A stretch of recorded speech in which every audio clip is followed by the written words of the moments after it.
Well, thank you very much.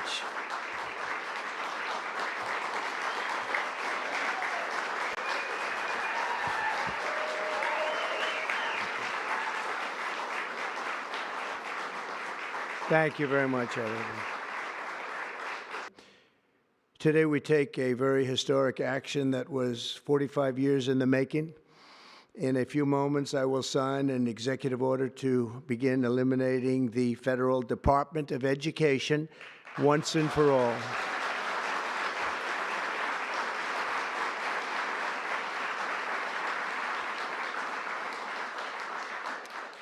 And it sounds strange, doesn't it? Department of Education, we're going to eliminate it. And everybody knows it's right. And the Democrats know it's right, and I hope they're going to be voting for it because ultimately it may come before them. But everybody knows it's right, and we have to get our children educated. We're not doing well with the world of education in this country, and we haven't for a long time. And we're pleased to be joined today by the woman who I chose because she's an extraordinary person, and hopefully she will be our last Secretary of Education, Linda McMahon. Linda, thank you. Thank you very much. That's another interesting statement. It's an interesting opening, right? But it's true, and people, it's been amazing how popular this has been. I tell people that this is what I'm doing today, and they say, oh, it's about time. Everybody says it. Republicans and Democrats have said it. They're all saying. When President Carter created the Federal Education Department in 1979, it was opposed by members of his own cabinet, as well as the American Federation of Teachers, the New York Times editorial board, and the famed Democrat Senator Daniel Patrick Moynihan. History has proven them right, absolutely right. After 45 years, the United States spends more money on education by far than any other country, and spends likewise by far more money per pupil than any country, and it's not even close. But yet, we rank near the bottom of the list in terms of success. It's an amazing stat. Those are two stats you don't want. The most money spent per pupil, and you're at the bottom of the list. And that's where we are, like it or not. And we've been there for a long time. 70% of 8th graders are not proficient in either reading or in math. 70%. 40% of 4th graders lack even basic reading skills, can't read. Students in our public elementary and middle schools score worse in reading today than when the department opened by a lot. In Baltimore, 40% of the high schools have 0 students who can do basic mathematics. Not even the very simplest of mathematics. I said, give me your definition of basic, and they're talking about like adding a few numbers together. Despite these breathtaking failures, the department's discretionary budget has exploded by 600% in a very short period of time, and it employs bureaucrats in buildings all over Washington, D.C. I'm pleased to report that after offering these federal employees 2 generous buyout options, and they were very generous, and they're good people, but they were very generous. My administration has initiated a reduction in force, and we're already cutting numbers that were really surprising to a lot that we were able to do it so successfully.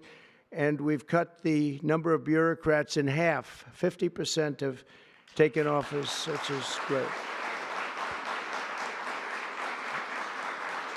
Thank you. Under the action I'm taking today, a small handful of Democrats and others that we have employed for a long time, and there are some Republicans, but not too many, I have to be honest with you.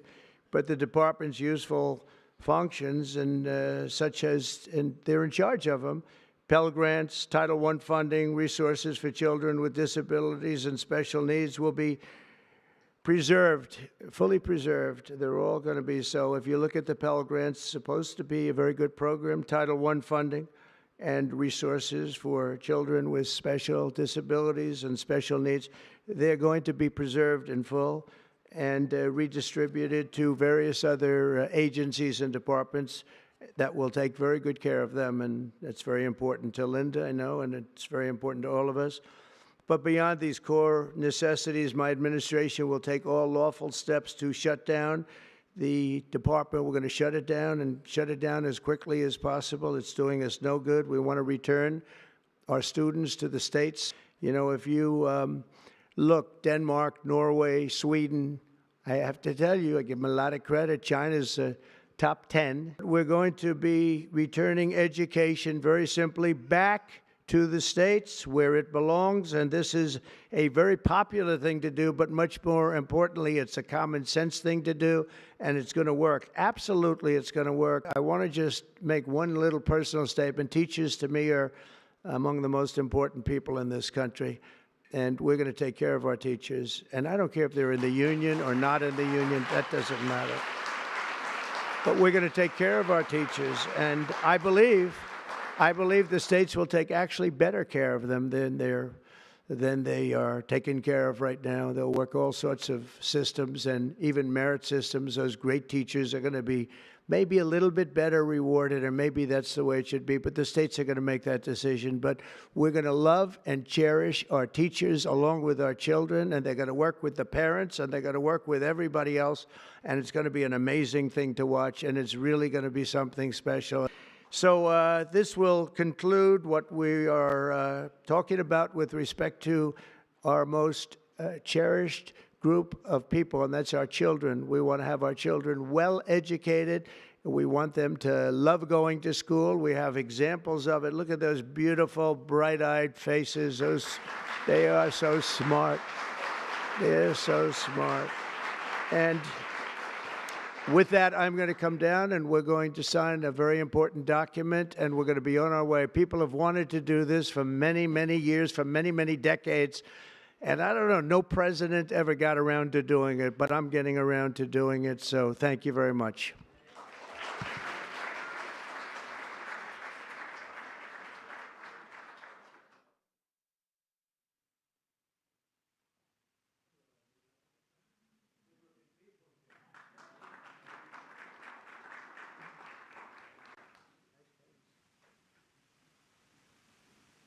Should I do this?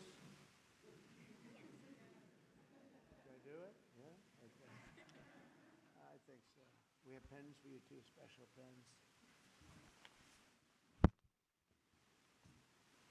I'll take this one out. I had one that was very lucky. I signed another document that turned out to be very good for the country, and I said, let's use that same pen. I don't know, is anybody superstitious? Ron, are you superstitious? Let's use that same pen.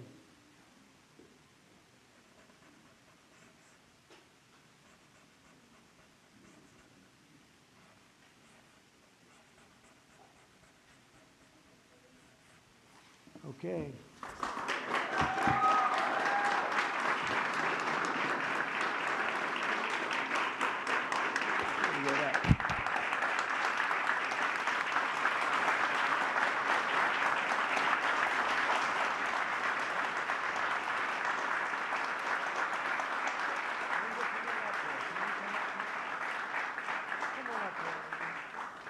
Can you come up just to say, come on up? That's good. It's very important. You're a big factor here. Good luck. Good luck, man.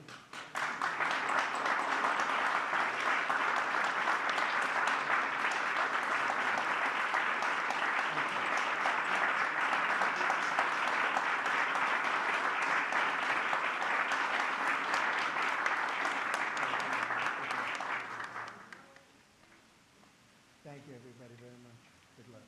Thank you.